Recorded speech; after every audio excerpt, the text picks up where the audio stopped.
الله أكبر الله أكبر الله أكبر لا إله إلا الله الله أكبر الله أكبر ولله الحمد الله أكبر الله أكبر الله أكبر لا إله إلا الله الله أكبر الله أكبر ولله الحمد. أعوذ بالله من الشيطان الرجيم. بسم الله الرحمن الرحيم. الحمد لله والصلاة والسلام على رسول الله وعلى آله وصحابه أهل الله. dúpẹ́ fún Ọlọ́run. Alhamdulillah. Atọrọ ọ̀pọ̀lọpọ̀ ìkẹ́ àti ìgẹ̀ fún Ànábì wa Muhammad Sallallahu alayhi wa sallam. Atọrọ fún àwọn òkú wa tí wọ́n ti lọ. Ọlọ́run kó bá wa foríjì wọn, kó kẹ́ wọn, kó gẹ̀ wọ́n. Àmín. Àwọn òbí wa tí wọ́n bí wa ní, àwọn àfáà wa tí wọ́n kọ́ wa ní gbogbo ọ̀nà tá a gbà fi lókun lọ́rùn. Ọlọ́run dákun mọ́ ṣe bá wa foríjì wọn. Àmín. Ṣe wọ́n lókù tó pè lọ́kẹ́, Ọlọ́run mọ́ ṣe wọ́n lókù tó pè lọ́jẹ́ yà. Àmín. Gbogbo àwọn náà tá a wá ṣẹ́kù láyé látọ̀rí àwọn òbí wa àtàwọn àlùfáà tí wọ́n kọ́ wa àti gbogbo ọ̀nà tá a gbà ṣẹ́kù. Ọlọ́run dákun mọ́ ṣe àìṣẹ́ wa kù dáadáa. Àmín. Ọlọ́run mọ́ ṣe wa kù bẹ́ẹ̀ bẹ́ẹ̀. Àmín. Mọ́ ṣe wa kù fún yàjẹ́, mọ́ ṣe wa kù fún ṣìta. Àmín. Ọlọ́run ṣíṣẹ́kù wa ṣe ní ṣíṣẹ́kù oríire ayé àti tàlkìyàmà. Àmín. Wọ́n ṣe ní ṣíṣẹ́kù orí ibú láyé àti orí ibú lálkìyàmà. Àmín. Ọlá àti tóbi ànábì lọ́dọ̀ Ọlọ́run. Sallallahu alayhi wa sallam. Àwa kí àwọn tí Ọlọ́run ní kí wọ́n máa darí ibi tá a wà yìí látòrí àwọn ustaz wa, àwọn dọ́kítọ́rù wa, Abdulrahim Shitu Thani. Ọlọ́run kí ó bá wa kí wọn. آمين Kọ́lọ́run kó bá wa wà pẹ̀lú wọn. آمين Kọ́lọ́run máa bá wa dúró tì wọ́n. آمين Àwa kí àwọn tí Ọlọ́run fi ṣọ́ gangan bí tá a wà yìí. Àwọn bàbá wa Alhaji Saifuddin Saka Àríkọ́ṣe.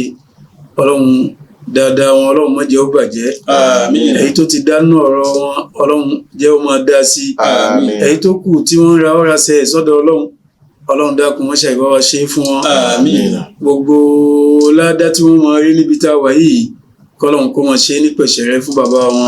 Àmín. Ọlá títóbi ànábì lọ́dọ̀ Ọlọ́run. صلى الله عليه وسلم. Àwa kí gbogbo àwọn olùgbọ́ wa nílé tí wọ́n ń gbọ́ wa, tí wọ́n ń wò wá, tí wọ́n ń fàsìkò wọn lẹ̀ láti fi gbọ́ tọlọ́run, láti fi gbọ́rọ̀ Ọlọ́run, kí wọ́n lè mọ báwo ni wọ́n ó ti gbésẹ̀ lójú ọ̀nà Ọlọ́run tí wọn ò fi ní sọnù. A kí wọn, Ọlọ́run kí wọ́n ṣàìbá wa kí wọn ní gbogbo ibi tẹ́nìkọ̀ọ̀kan bẹ. آمين. Assalamu alaikum wa rahmatullahi wa barakatuh. وعليكم السلام ورحمة الله وبركاته. Naam. Ọ̀rọ̀ Ọlọ́run tí a fẹ́ sọ fúnra wa lónìí, òun náà ni ọ̀rọ̀ Ọlọ́run tí ó ń kọ́ wa lẹ́kọ̀ọ́, tá a fẹ́ fi dára wa lẹ́kọ̀ọ́ lórí pé jazā'u ẓālim fi dunya wal ākhirah. الله أكبر. Ẹ̀san wo àbí ìjìyàwó ní ń bẹ fálábòsí láyé tá ń bẹ nínú ẹ̀ yìí àti níjọ́ gbéǹde alkiyama. الله أكبر. Allahu akbar. Torí gbogbo ohun téèyàn bá sáà ṣe láyé ó yẹ kó lẹ́san, bẹ́ẹ̀ sì ni gbogbo ohun téèyàn bá ṣe láyé ó yẹ kó níjìyà. Béèyàn bá ṣe bó ti tọ́ àti bó ṣe yẹ ó yẹ kó lẹ́san tọ́lọ́run ó san fún. Bẹ́ẹ̀ ni béèyàn bá ṣe tó bá kù díẹ̀ káàtó tí ò ṣe lójú pọ̀nà bọ́lọ́run ṣe là á, ó yẹ kó níjìyà. Ló fi já sí pé ọ̀rọ̀ wa lónìí, ìjìyàwó ní ń bẹ fálábòsí láyé tá ń bẹ́nú ẹ̀ yìí àti lọ́la alkiyama. Nítorí wípé ọ̀rọ̀ yìí ọ̀rọ̀ tó ṣe pàtàkì ní, torí pé ayé tá wà yìí àbòsí pọ̀, bẹ́ẹ̀ náà làwa alábòsí pọ̀ bábòsí wa wá pọ̀ tálábòsí pọ̀ ó yẹ kí kálukú mọ ọmọ tí ń dúró dè Allahu akbar. lọ́dọ̀ ọlọ́run. àkọ́kọ́ òun ni wípé ọlọ́run ọba àlékè ọlá حرم الله سبحانه وتعالى الظلم على نفسه.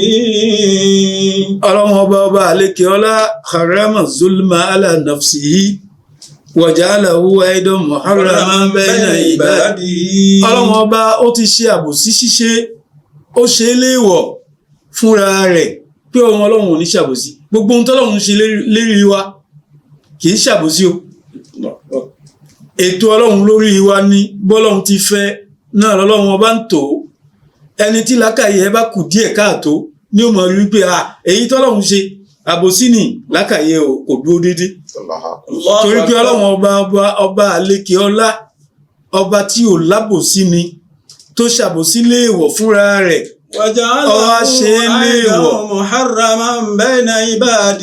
ọwá ṣe é léèwọ̀ fún gbogbo àwa tá a jẹ́ ẹrúsìn rẹ̀ bá a gbọ́dọ̀ bóra wa sí láàrin ara wa bẹ́ẹ̀ náà la gbọ́dọ̀ bóra wa sí níwájú ọlọ́.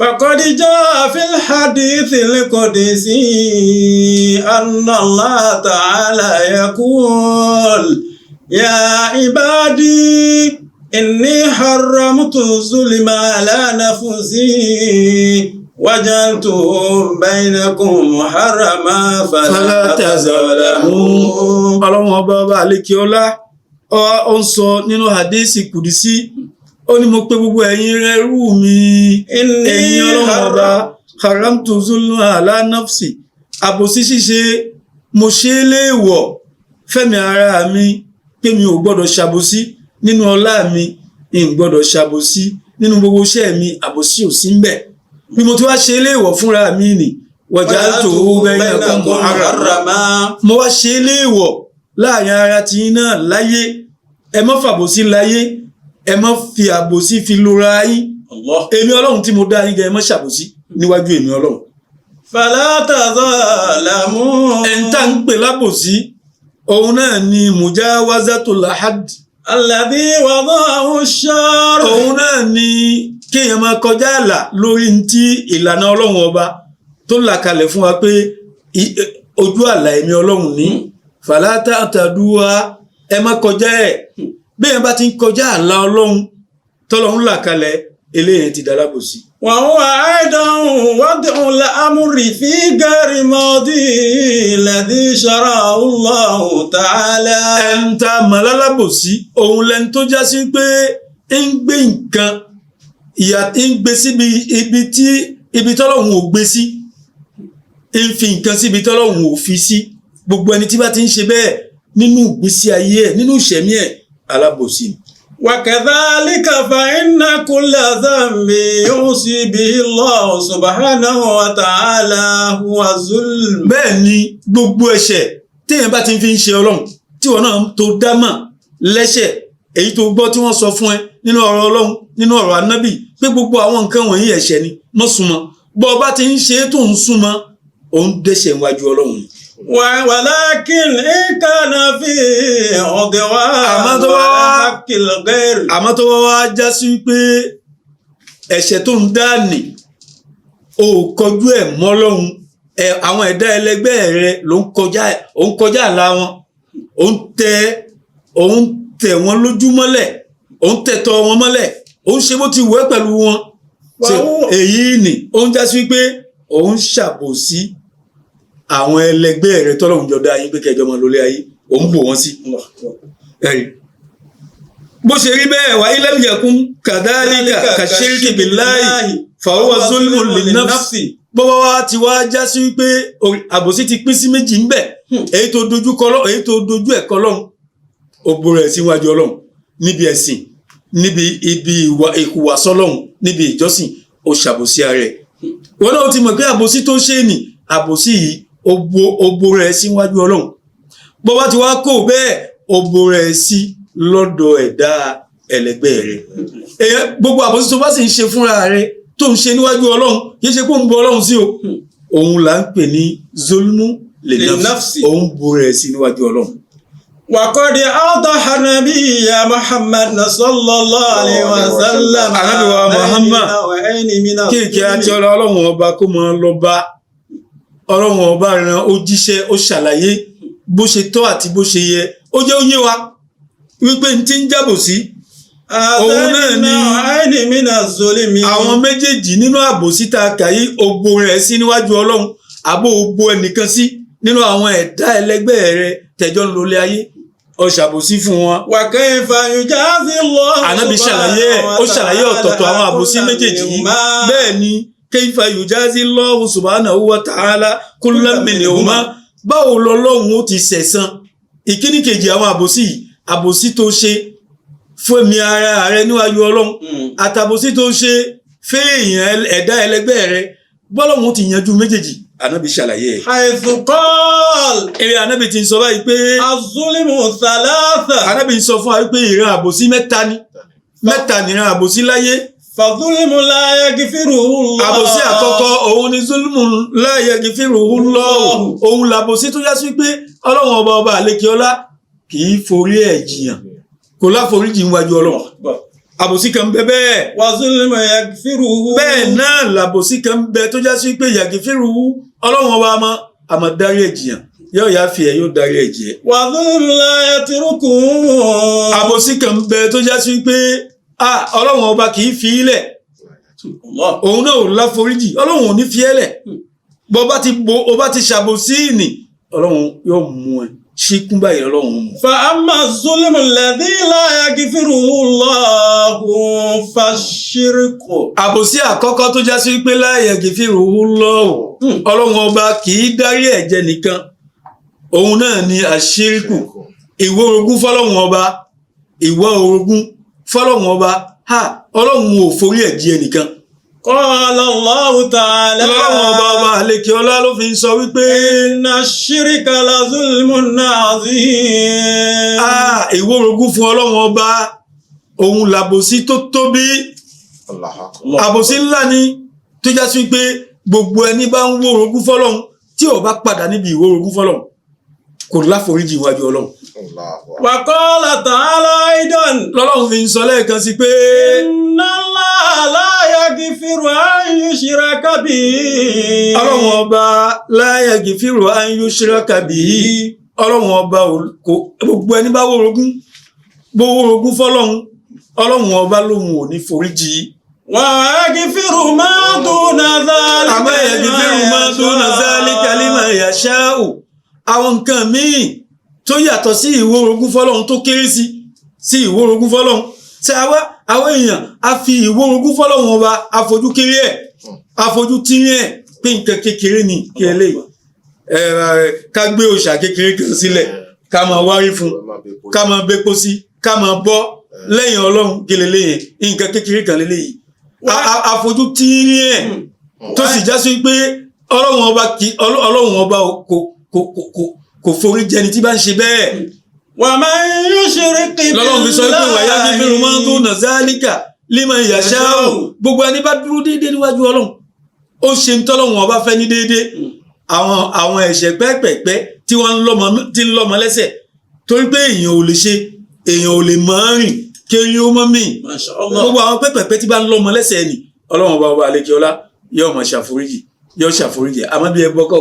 Wa man yushrik billahi. Ọlọ́run ọba ní gbogbo ẹni bá wó orogún fẹ́mi ọlọ́run. Faqad dalla dalalan ba'ida. Eléyìí ó sọnù fẹ́ẹ́fẹ́ kò rí èèyàn fọ̀nà mọ́ bẹ́ẹ̀ ni ó rí èèyàn fọ̀nà mọ́ ó kọ̀ ọ̀nà mọ́ ó rí èèyàn fọ̀nà mọ́ àwọn àfa ń sọ̀rọ̀ wọ́n fi jojúmọ́ sọ̀rọ̀ ọlọ́run wọ́n fi jojúmọ́ sọ̀rọ̀ ànábì àmọ́ tòun ti bí ti ń gbọ́ kò fẹ́ mọ̀nà ajá tó fẹ́ sọnù ni tí ò fẹ́ mọ̀nà ajá tí ó sọnù ní gbófèrè ọdẹ. Wa amma zulmu alladhi yaghfiruhu Allahu. Àbòsí tó yá sí pé ọlọ́run ọba àlékè ọlá ìmọ̀ ń forí ẹ̀ jẹ̀dá.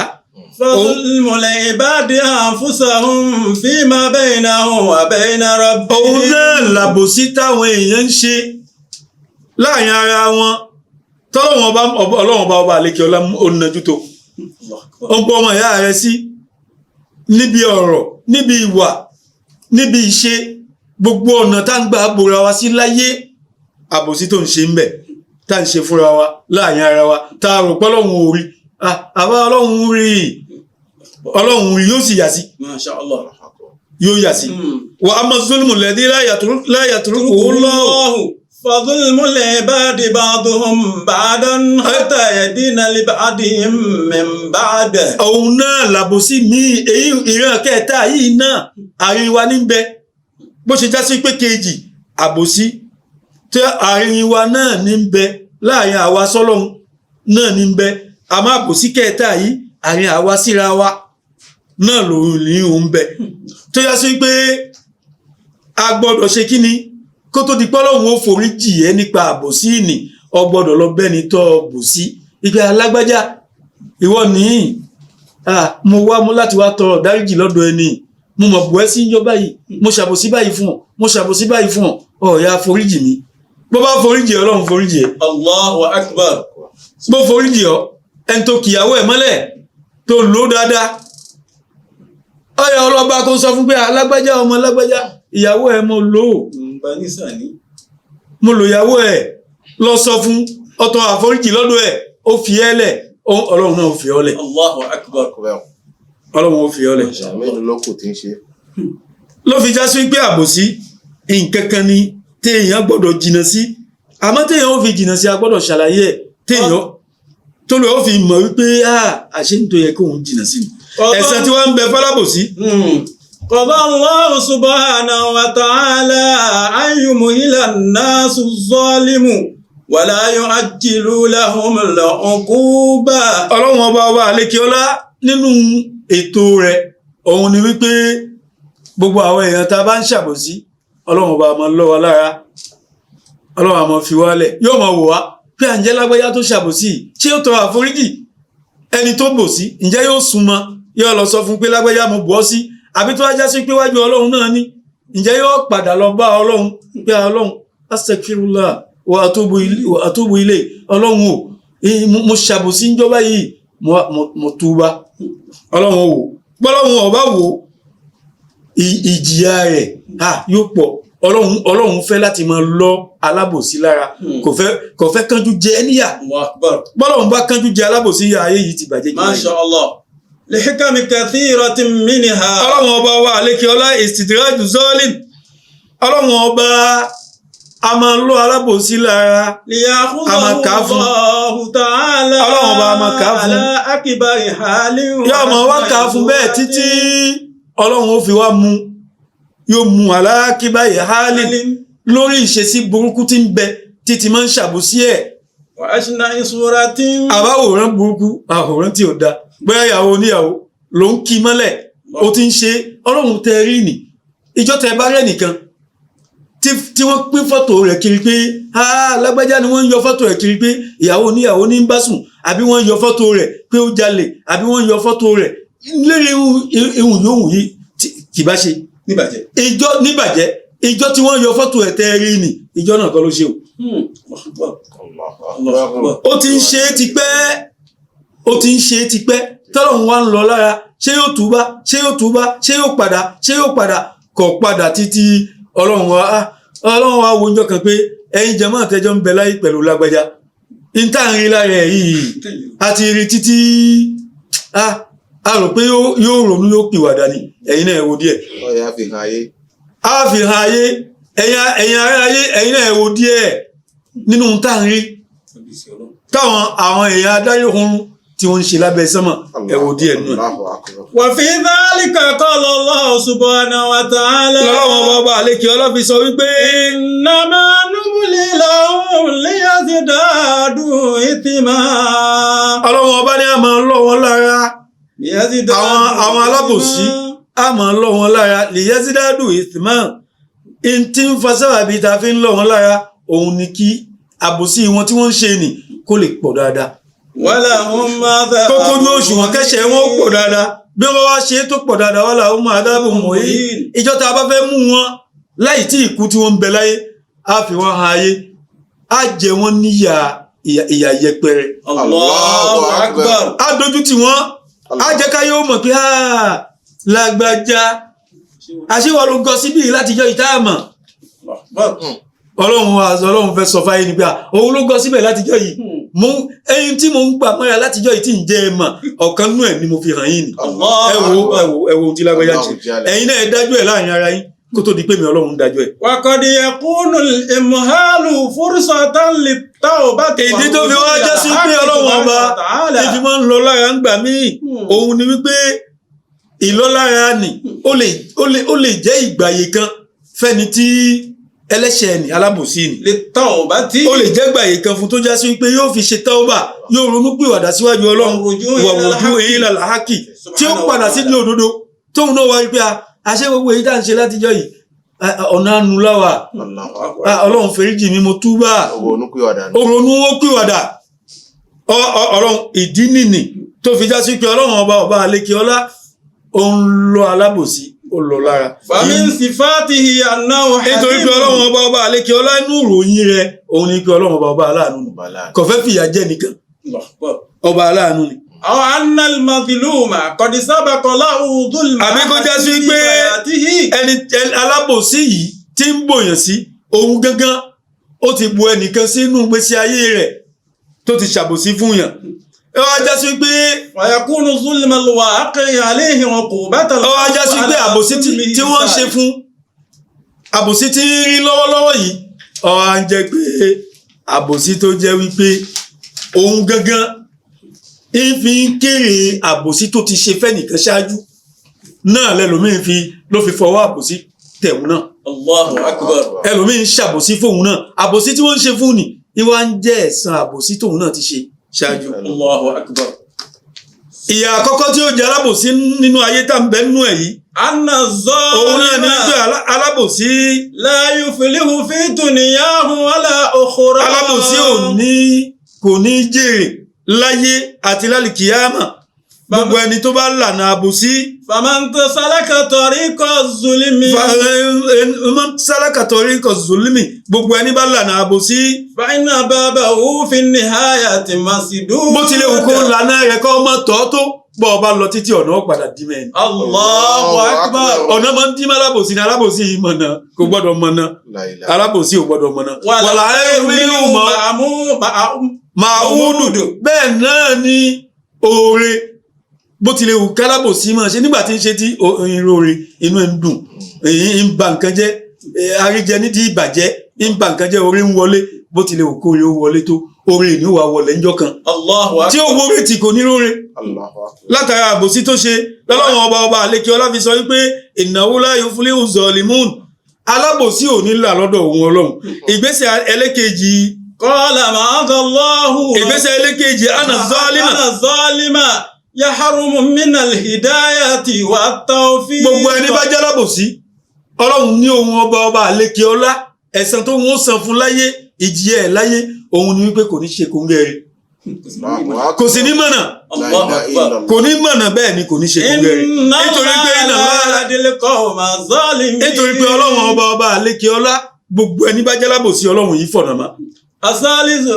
ẹlẹ́kẹ̀ẹ́ta nínú jìyà alábòsí tó jẹ́ sẹ́yìn láyé. ana zulima sababun limasọ ibi dunya min awja'i wa asqami wa fakiri wa dhahabil awladi wal amwali wal qatli wat ta'zibi wa gila'il as'ar wa ghayru zalika. bẹ́ẹ̀ náà lálábòsí láyé àbòsí ṣíṣe a máa ṣe sábà bíi mùsíbà ilé ayé min awja'i kò ní lójú tó ara rẹ̀ gbogbo ara ọmọ ró wàásìkọ́ọ̀mù àìsàn oríṣiríṣi ni yóò mọ sọ̀kalẹ̀ sára alábòsí ló fa sábà bí láyé tá a wà yìí ọ̀pọ̀ àìsàn wà agbedele dòtó wo títí kò rí wòsàn àbòsí ni wọn ò rí nǹkan tí ń ṣe bẹ́ẹ̀ náà ọ̀pọ̀ àìsàn wà agbedele eléwé wọn ò rí nǹkan kan ṣe sí àbòsí ni wàfákiri àbòsí ń fa sábà bí àìní ẹlòmíì ò lówó lọ́wọ́ ó tálákà nínú ìgbésí ayé ẹ̀ n tó fà á tó fi tálákà ni pé àbòsí tí ń ṣe fáwọn èèyàn ni o ò lè ṣàbòsí kó lówó lọ́wọ́ o ò lè ṣàbòsí kó lálàáfíà. wọ́n fi hábìl àwòládì wọ́n. ẹlòmíì ń bẹ láyé ọmọ ń kú lọ́dọ̀ ẹ̀ bọ́kàn ti ń kú lónìí bẹ́ẹ̀ lọ́kàn ń kú lọ́la bẹ́ẹ̀ lọ́kàn ń kú ikú tí ń fa sábà bí ikú àwọn ọmọ rẹ̀ òun náà làbòsí tí ń ṣe. wàlúkọ́tìlì wa tààzí. bẹ́ẹ̀ lówó tán lọ́dọ̀ ẹlòmíì àbòsí ẹ̀san tọ́lọ́run fẹ́ san fún lára àbòsí tí ń ṣe ló jẹ́ kó owó tán lọ́wọ́ ẹ̀ ẹlòmíì. wàgìlá ilẹ̀ àsàárì wàgẹ̀rù zàlíkà. fàmántù àní ìlú mọ̀lẹ́ ọ̀hún. wúwa bí sábàbí wùjúdì zulmi. gbogbo ohun tí ń ṣẹlẹ̀ sí wa láyé lónìí nínú ìṣẹ̀mí wa ẹ wò báyé ti rí ayé dojúrú ayé bàjẹ́ ayé òrojúmọ́ kò rí wọn bàbá ọdún tí ń bẹ lérí tiwa yìí wọn bàbá ṣe báyé ńgbà náà bẹ́ẹ̀ kọ́ ló wà nísìmọ́. nǹkan ti bàjẹ́ jìnnà àwọn nǹkan tó bàjẹ́ yìí sábàbí ìbàjẹ́ àbòsí ni.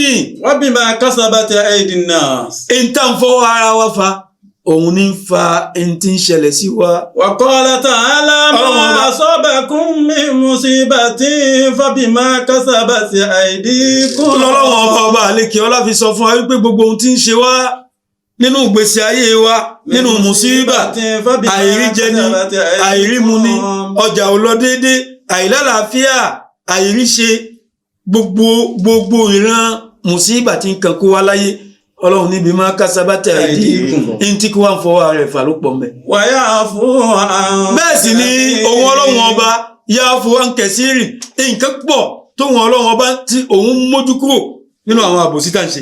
tó yá sí pé gbogbo ohun tá à ń ṣe nínú àbòsí tó wájá sí pé gbogbo ẹ̀rọ ọlọ́run fẹ́ fi jẹ wáyà ni ayé ìbá bàjẹ́ jù báyìí. wàkọ́lá tààlà ìdánwò aláwọ̀ àkísùlọ́hù náà bímá kásábù. ọlọ́run ọba àlekè ọlá ó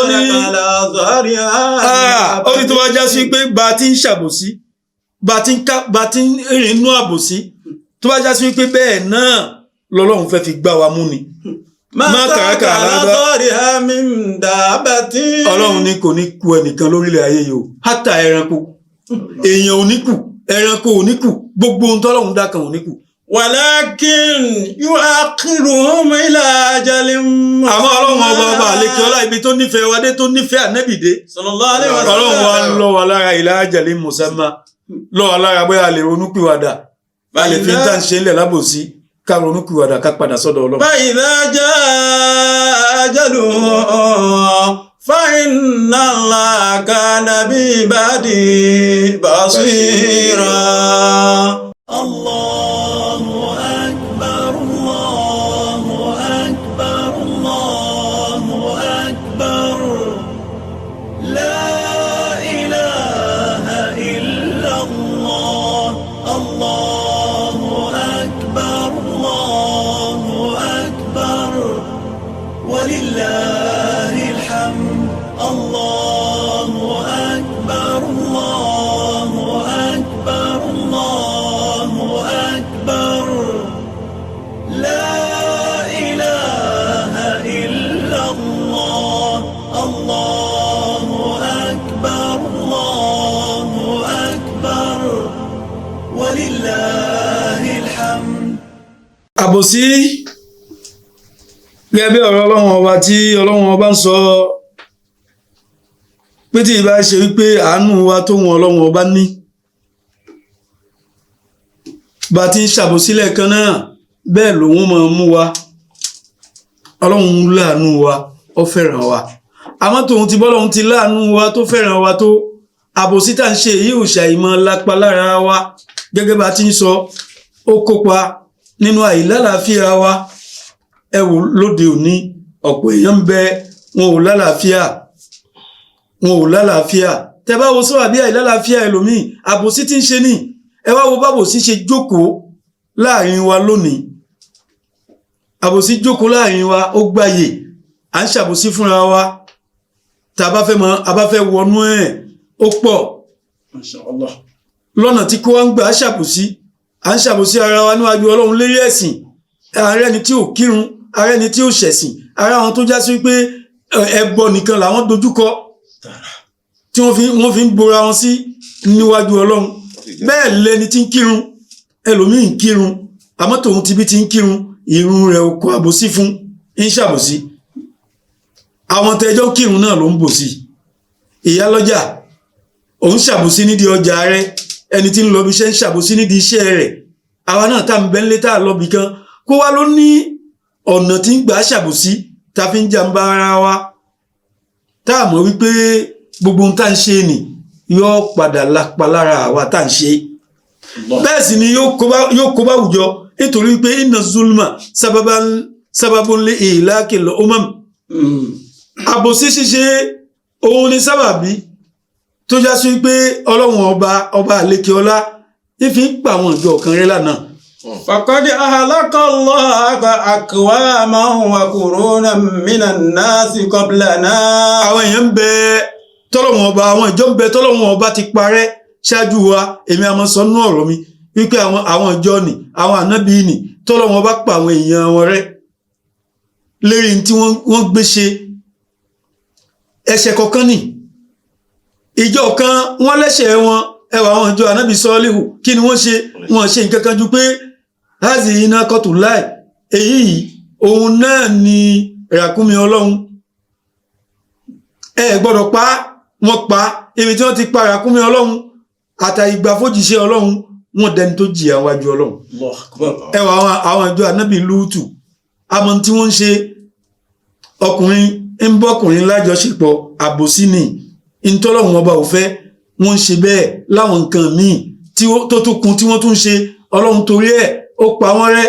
ẹ wo Fìráúnà, kí lọ́lọ́run torí ẹ̀ pa rẹ́? nítorí pé ó kọ̀tọ̀ ọlọ́run lára ànábì ọlọ́run ọba Mùsá, ọlọ́run ọba torí ẹ̀ ó pa rẹ́. àwọn ìjọ míì, àwọn níjọ òṣùwọ̀n tí wọ́n ń dí òṣùwọ̀n kù, látara pé wọ́n ń dí òṣùwọ̀n kù, ọlọ́run torí ẹ̀ ó pa wọ́n rẹ́. ẹ wá wo ayé wa lónìí, ayé tá ń lò lónìí, gbogbo ẹ̀ṣẹ̀ tí ń bẹ lára ìjọ kọ̀ọ̀kan tọ́lọ́run ọba torí ẹ̀ payé rẹ́ lánàá, gbogbo ẹ̀ làwa kó pọ̀ lónìí là ń ṣe. Allahu Akbar. gbogbo ẹ̀ la kó pọ̀, gbogbo èèyàn àbòsí tí wọ́n ṣe lánàá, táwọn èèyàn kọ̀ọ̀kan ń ṣe, tí wọ́n ń ṣe tọ́lọ́run torí ẹ̀ payé rẹ́, tí ń pa wọ́n rẹ́. àfà, gbogbo ẹ̀ làwa kó pọ̀ lónìí là ń ṣe. àmọ́ tòun ti bá ti ń ṣe tó, ọlọ́run wá sọ wípé nítorí ànábì wa Muhammad òun lọ wà lára pé bóyá a lè ronú pìwàdà ká padà sọ́dọ̀ ọlọ́run ká mọ̀ ṣe é mọ́. àmọ́ tòun ti bẹ́ẹ̀ àronú pìwàdà. ẹ̀sìn wa ò jẹ́sìn, ìwà wa láàrin ara wa ò jẹ́ wà. àwa ń kígbe pé ayé ò da, ta ní ba ayé jẹ́? sọ́lọ́run tó ìtọ́lọ́run ọba dá tó da fún rẹ̀ ni wọ́n fọwọ́ rẹ̀ bàjẹ́ ni. àwa tọ́lọ́run ọba dá síbẹ̀, àwa là ń ba ayé jẹ́, àwa là dá àìdá wa ní kó báyé. Masha Allah. lópin ìgbà tá a bá sì ti da ayé ò lè da àìdá wa náà, làbòsí tá ń bẹ láyé tá ń ṣe. àbòsí ni òun ní kó bá wa. àwa mùsùlùmí káwọn á rò pé torí pé a jẹ́ mùsùlùmí tá a bá ń ṣàbòsí kò sí nǹkan kan. bàbá wa Ibn Taymiyyah ó ní ọlọ́run ọba àlékè ọlá. Inna Allah yansuru dawlata al-adilata wa in kanati kafira. ọlọ́run ọba a máa ṣàtìlẹ́yìn fáwùjọ tó já sí pé àwùjọ ni déédéé ń bẹ láwùjọ náà, kódà kó já sí pé àwọn tí ń bẹ láwùjọ ni kèfèrí ni wọ́n. àwọn kèfèrí ni wọ́n ń bẹ láwùjọ náà. àmọ́ tòun bó ṣe já sí pé kèfèrí ní bẹ́ẹ̀ wọ́n ṣe déédéé láàrin ara wọn, wọ́n ò gbóra wọn sí, wọn ò jára wọn níjàmbá, wọn ò ṣera wọn níjàmbá. àmọ́ tòun ti bẹ́ẹ̀ kèfèrí ni wọ́n, ọlọ́run ọba yóò máa ṣe déédéé pẹ̀lú wọn. bẹ́ẹ̀ sì ni ọlọ́run ọba kò ní ṣe àtìlẹ́yìn fáwùjọ tó já sí pé àwùjọ ni àwọn mùsùlùmí ní bẹ́ẹ̀, àmọ́ tòun ti bí wọ́n ti jẹ́ mùsùlùmí tó káná tó zọ́ọ́límà, àwọn alábòsí ni wọ́n kún bẹ̀, tóun ti bí wọ́n ti kún bẹ̀ ni ọlọ́run ò ní ṣàtìlẹ́yìn fún wọn. ولهذا قيل الدنيا تدوم مع العدل والكفر ولا تدوم مع الظلم والإسلام.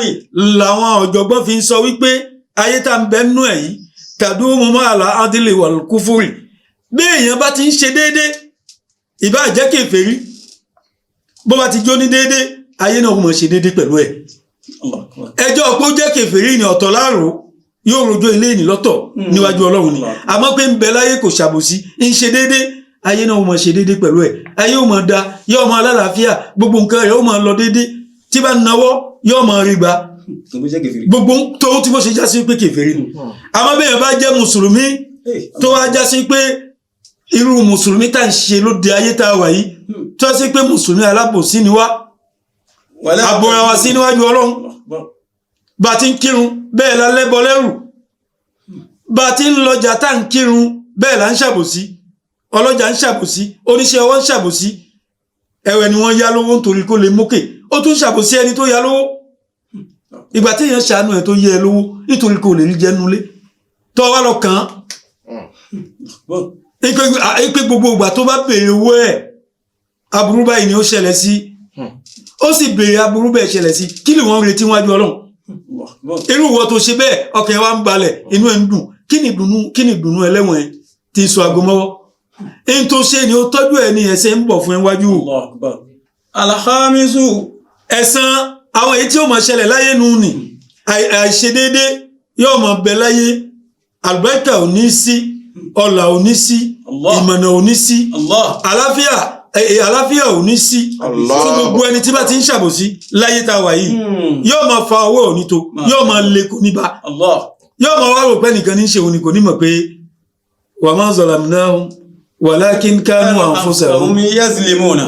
Ọlọ́run náà wò gbò wá sí àwa náà là ń gbòra wá sí àṣebà abájá yóò sinmi àwa náà ò sinmi láyé àmọ́ bá àbá kó sinmi báyìí àwa náà ò ní sinmi àbòsí wa ni òjá yóò sinmi àìsinmi ayé ni òjá wa náà ò ní sinmi inú wàhálà là ń bẹ gbogbo wa nítorí ẹwà wàhálà tí ń bẹ láyé ń wá lóríṣiríṣi àwa wòye tó wá láti bí ọdún méjì tó sọ̀kalẹ̀ sáàrin wa bí wọ́n kásẹ̀ bá tẹ́ ìdí nọ́ọ̀sì ìtafọ́ ara wa fani ẹ ò bó ṣe jókòó tiwa tí ò lọ tí kálukú ń fi nǹkan dé mú tí kálukú ń fi nǹkan bó mú ẹ̀dàkùn ẹ̀já já ọ̀nà àbòsí èyí tí ó máa ṣẹlẹ̀ sárábòsí níjọ́ gbẹ̀ndẹ̀ alkiyama. inna zalima tanzilu alayhi la'natu yawmal qiyamah. òun náà ní wípé alábòsí bó bá díjọ́ gbẹ̀ndẹ̀ alkiyama àkọ́kọ́ nǹkan ni wípé làánà Ọlọ́run yóò sọ̀kalẹ̀ sí yóò rí làánà Ọlọ́run ó làánà ẹ̀ níjọ́ gbẹ̀ndẹ̀ alkiyama. bàbá wa ń dárúkọ làánà wàhùwà tọ́rìdù wal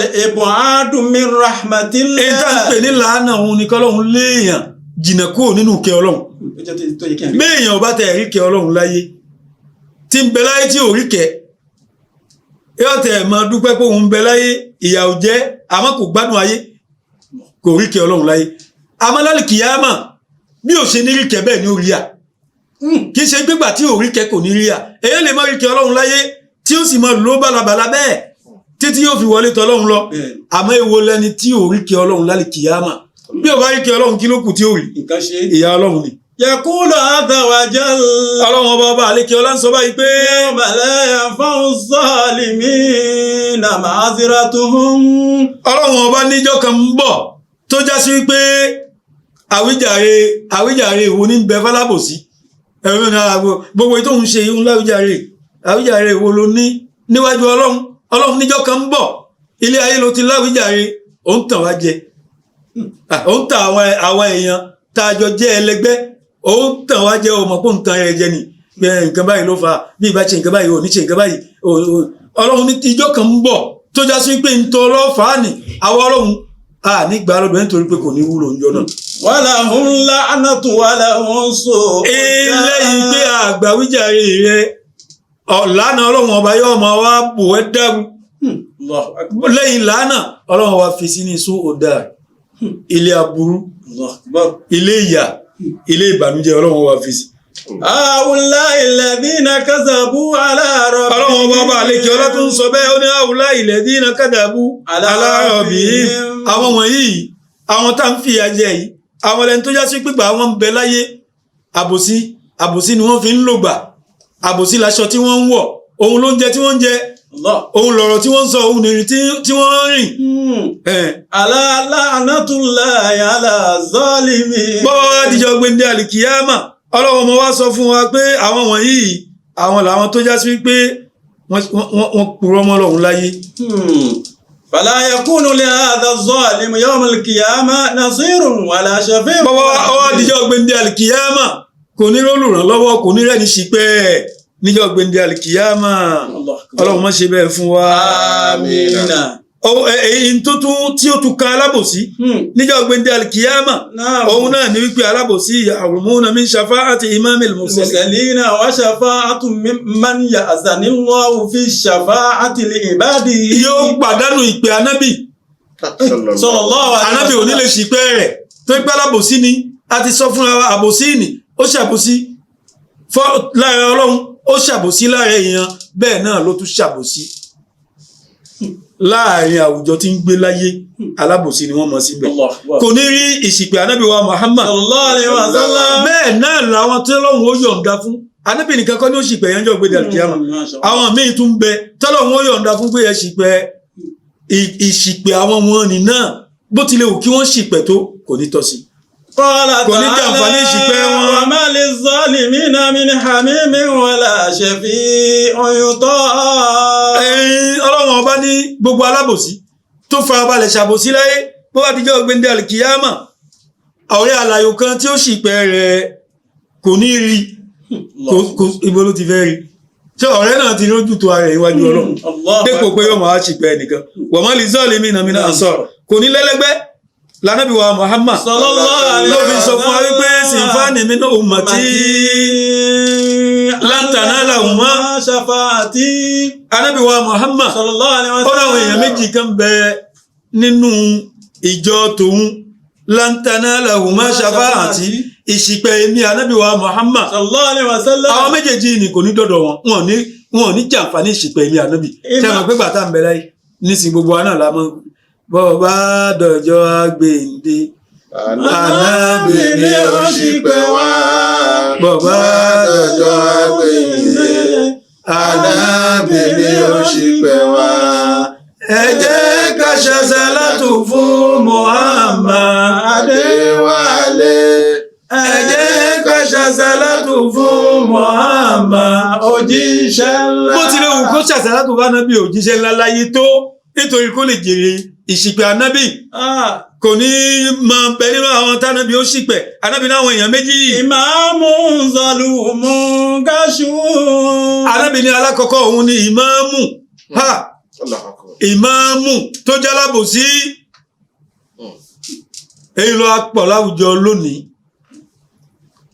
láwùjọ àwọn ìmáàmù lónìí ìmáàmù alábòsí ló pọ̀ lọ́nà wo ni ó fi ṣàbòsí ara wọn ọ̀pọ̀lọpọ̀ ìmáàmù lóde òní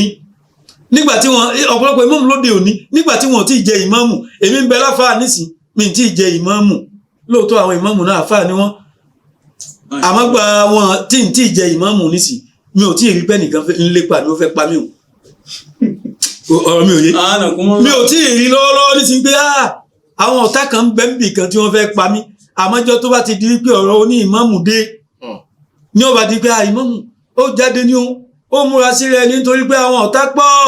Allahu akbar. àwọn tí wọ́n sọ bẹ́ẹ̀ fún wọn mọ̀ wá mú kiri wọ́n mú lọlé oṣó wọ́n mú lọlé àjẹ́ gbogbo ọ̀nà ni wọ́n mú gbà nítorí pé wọ́n fẹ́ jẹ ìmáàmù kí wọ́n mọ̀ pa nígbà tí ò tí ì jẹ ìmáàmù wọn pa ẹ́ nígbà tó fẹ́ jẹ ìmáàmù náà ni wọ́n fẹ́ pa ọ́. ìmáàmù zalimu ó fi ṣàbòsí ara rẹ̀ níwájú Ọlọ́run ó kúrò lójú ọ̀nà Islam lóde ayé tá a wà yìí àwa tá a jẹ́ ìmáàmù àtàwa tá a jáfa a gbọ́dọ̀ túnra wa ṣe níbi àbòsí a gbọ́dọ̀ máa ṣàbòsí ara wa níwájú Ọlọ́run káwọn wá gbọ́ pé ìmáàmù ló ṣàlẹ̀ káwọn wá gbọ́ pé ìmáàmù lẹ́bọ̀ ńlẹ̀ àtàfà náà wọ́n ló ṣà wọ́n lẹ́bọ̀ nítorí kí nítorí kí èèyàn má bàa pa wọ́n nítorí agbára wọ́n ń sáré kiri nítorí agbára àwa la sì ń sọ fáwọn èèyàn wípé bó tilẹ̀ wù kí èèyàn ó pẹ́ láyé tó yóò kú yìí náà ni. Masha Allah. kí wọ́n lẹ̀ kí wọ́n pa ẹ́ wọ́n pa ẹ́ òkú wọ́n pa ẹ́ òkú a máa torí pé kẹ́nìkan má bàa pa ẹ́ kó wá kó níwájú Ọlọ́run. Allahu akbar.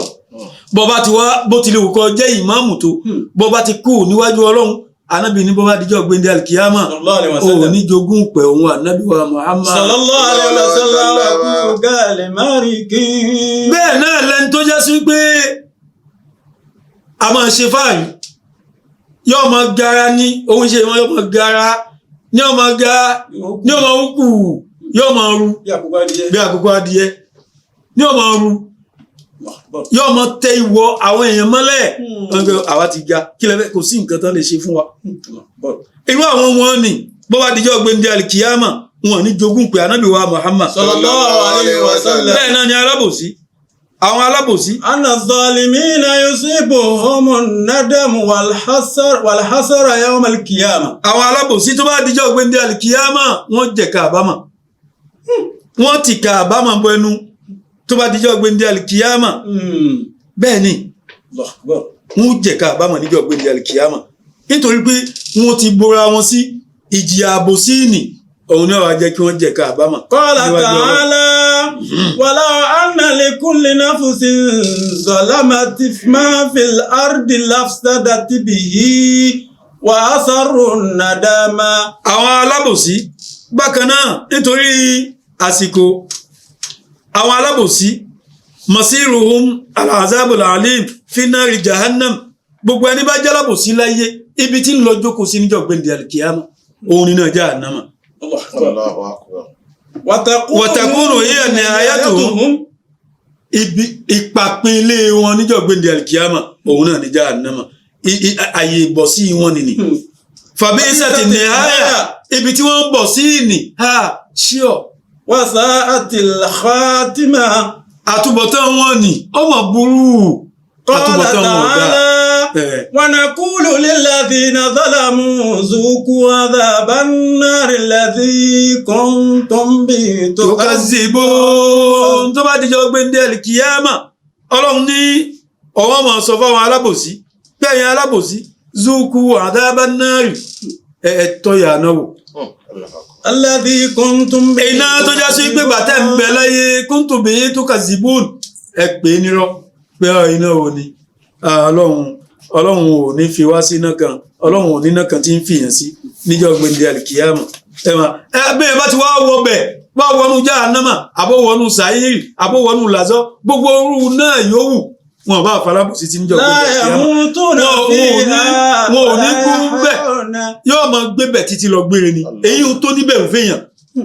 ẹ wo iná ayé iná tá à ń dá láyé bó bá tàbà wá àwa la mọ bó ti rí lára ká tó wá sọ tíjọ́ gbẹ̀ndẹ̀ alikiyama téèyàn fẹ́ máa wá bẹ́ẹ̀ títí gbére tí ò ní kó mbẹ. la ilaha illallah muhammadu rasulullah sallallahu alaihi wasallam qala sallallahu alaihi wasallam maniktato. anabi sọ wípé maniktato akọmọmọrin muslimin biyaminihi faqad awjaba Allahu lahu an-nara wa harama alayhi al-jannah. anabi wa ń sọ fún wa pé gbogbo ẹni bá já sí wípé ìwọ ọmọ ìyá rẹ̀ mùsùlùmí oge kò jẹ́ ọdọ́dọ̀ rẹ̀ pẹ̀lú ìbúra rẹ̀ pẹ̀lú ìbúra ìké ìbúra rọ́ ó fi gé ìwọ ọmọ yẹ kò jẹ́ kí ìwọ náà tọ́ sí. irú eléyìí anábì ní faqad awjaba Allahu lahu an-nara wa harama alayhi al-jannah gbogbo ẹni tí ń dínà oore ọmọ ìyá rẹ̀ pé kó mọ́ dọ́dọ̀ rẹ̀ tí ń fi ẹ̀tọ́ ẹlẹ́tọ̀ọ́ ìrìnà rẹ̀ ń gé kọ́mọ́ dọ́dọ̀ rẹ̀ ọlọ́run ní tó bá díjọ́ gbẹ̀ndẹ̀ alikiyama ẹ̀tẹ́ ẹlẹ́tọ̀ tó ń bàjẹ́ tó tún fọlọ́run búra lérí ẹ̀ wallahi tallahi aláyì mo fọlọ́run búra fún yín oore tẹ́ fẹ́ ṣe yìí lágbájá kọ́ ló yẹ kẹ́ ṣe fún wallahi aláyì ẹ̀ mọ́ lágbájá tí tún búra lérí ẹ̀ anábìíní bá díjọ́ gbẹ̀ndẹ̀ alikiyama irú èèyàn bẹ́ẹ̀ awjaba Allahu lahu an-nara wa harama alayhi al-jannata. yóò wọnú ná ọlọ́run ó ṣe àlìjẹ́nà ó ṣe ilé ìwọ ẹ̀.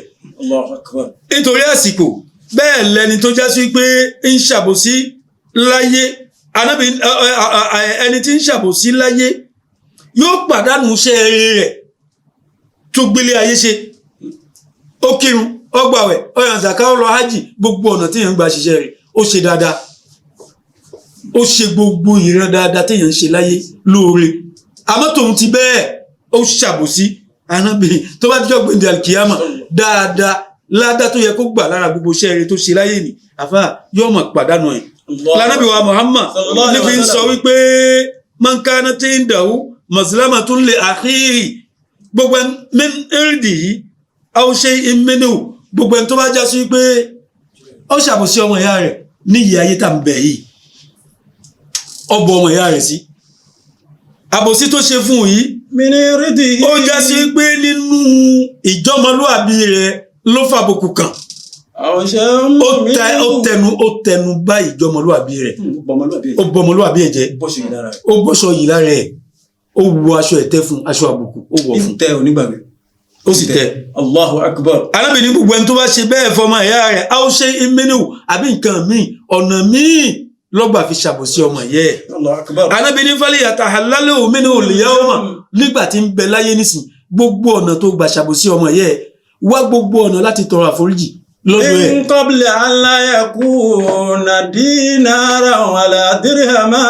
Ànábì ní kó wá gbogbo ọ̀nà láti ṣe gbogbo ọ̀nà láti tánràn àbòsí ìní kó tó dijọ́ tó já sí wípé owó tó fi tánràn àbòsí ìní ò ní sí. yawma la yanfa'u malun wala banun. kò ní sọ́wọ́ lọ́dọ̀ ẹ tó san fẹ́ni tó ṣẹ̀ ẹni tó ṣàyídá fún ní owó tó fi tánràn àbòsí kò sí. Allahu akbar. lọ́lọ́run fi sọ wípé ìjọ́ kan ń bọ̀ tó já sí wípé la yanfa'u malun wala banun. in kana lahu amalun salihun. Na'am. bó bá já sí pé àbòsí tó ṣe yìí òòrùn san kò sówó tó fẹ́ fi san nítorí pé owó ò sí lálùkìyámà tó fẹ́ ná. gbogbo iṣẹ́ eré tó bá ṣe òhìnsà mini omi màsìlámàtì yìí wọ́n máa wá gbà á lọ́dọ̀ rẹ̀ nínú iṣẹ́ eré rẹ̀ tó gbélé ayé ṣe lódùn àbòsí tó ṣe fọ́mọ yẹ nígbà tẹ̀ ń bẹ láyé. wà á ilà mi ẹkún làwọn hasanat bọ́wọ́ á dibi pé ò ní dáadáa tó fi ṣẹ̀san fẹ́ni tó ṣe lábòsí níjọ́ gbẹ̀ndé àlìkìyámà ó ní dáadáa tó fi ṣẹ̀san fún. akhadha min sayyi'ati sahibihi fahumila alayhi ukhidha min sayyi'ati sahibihi fahumila alayhi ló wá dibi pé da aburú tẹ́ni tó ṣàbòsí fún láyé aburú tó gbélé ayé ṣe òun náà ò ní dáadáa kan aburú tó ń gbélé ayé ṣe aburú ni òun ni wọ́n mọ̀ wá kókó lọ́dọ̀ tiẹ̀ wọ́n mọ̀ wá kó sọ́dọ̀ tiẹ̀. Allahu akbar. wọ́n mọ̀ kó aburú ẹni tó ṣàìdá fún láyé nígbà tó olówó tó fi ṣẹ̀san dáadáa tó gbélé ayé ṣe òun ni wọ́n fẹ́ fi ṣẹ̀san fún tó gbogbo dáadáa ní bá tán wọ́n mọ̀ wá fi àìdá ẹni ti bí wọ́n mọ̀ dá sérí tí ọ bọ́ wá dá sérí ẹ̀ yóò wá dìbí pé súnmọ́ tó rẹ́ àfẹ́ ní náírì wọ́n wá sọ olú ẹ̀ sínú náà jáà náà ó sì ṣe dáadáa láyé ó kírun láyé ó gbààwẹ̀ láyé bẹ́ẹ̀ ni azọ́límù kọ́tù sí ibùhú da'watul mazlum gbogbo ẹni bá ń ṣàbòsí láyé kó mọ ṣàkíyèsí nítorí èpè alábòsí. à ń dunra wa nù à ń tanra wa jẹ ni pé ọmọ yẹrí ẹ òkú mọ èpè alábòsí ṣòro yẹrí fún. òkò tó kò ní. Ànábì ní ittaqu da'watal mazlum ẹ bẹ̀rù èpè alábòsí. wa in kana kafiran. kódà kó já sí pé ẹni tẹ bòsí ni kèfèrí ni kèfèrí ni ẹjẹ́ ṣàbòsí fún bàbá tẹ̀ ṣàbòsí fún kèfèrí kú ni kò ní nǹkan kan ṣe pẹ̀lú Ọlọ́run ẹjẹ́ ṣàbòsí fún bàbá ṣàbòsí fún ó ti tán náà nù ni. innahu laysa duna hijab. Ànábì ní tó àbòsí tó ṣe ni èpè tálábòsí ni bá ṣe fún ẹ kò sí gàgá kan tí ó di gàgá èpè ni ń bọ̀ wá do ẹ tààrà. Allahu akbar. fa kayfa bil mazlumi in kana musliman. báwo ló ti wá rí ní ó ti wá rí nígbà tó wá já sí pẹ́ni tó ṣàbòsí fún mùsùlùmí ni ẹni tọ́lọ́run nífẹ̀ẹ́ sí Ọlọ́run ó gba èpè ẹni tí ò nífẹ̀ẹ́ sí lórí ìwọ tó jẹ́ mùsùlùmí tọ́lọ́run nífẹ̀ẹ́ sí. báwo lè pe ẹni tọ́lọ́run nífẹ̀ẹ́ sí lórí ẹni tí ń ṣàbòsí fún ẹni pé ìpè ni Ọlọ́run yóò gbà tààrà. wa kayfa bil mazlumi in kana salihan taqiyan. bàbá tó wá já sí pẹ́ni tó bòsí salihan ó jẹ́ ni dáadáa taqiyan ó jẹ́ ní tó bẹ̀rù Ọlọ́run tọ́lọ́run nífẹ̀ẹ́ báwo lè pe tí ẹ ó ti rí lérí ẹ nígbà tó bá bò sí wọ́n dòbílé ẹ̀ fún ẹ nítorí bẹ́ẹ̀ gbogbo wa ká gbìyànjú ká máa tọrọ àforíjì nípa àwọn àbòsí wa tá a ṣe torí kò sẹ́ni tí ò lábòsí o gbogbo yìí tá a ń ṣe ká máa tọrọ àforíjì ká sì jáwọ́ ká túbá nítorí ìjì àbòsí láyé àtàlkìyàmà àfà ó ṣòro Ọlọ́run ní ṣe wá lẹ́ni tí yóò jìyà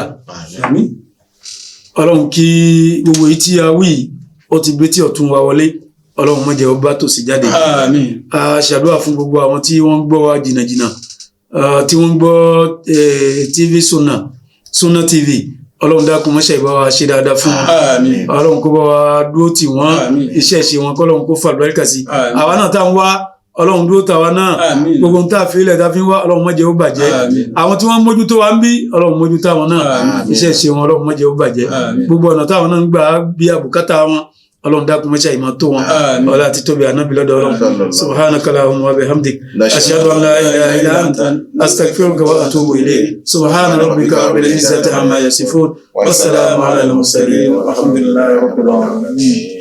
Allahu akbar Allahu akbar.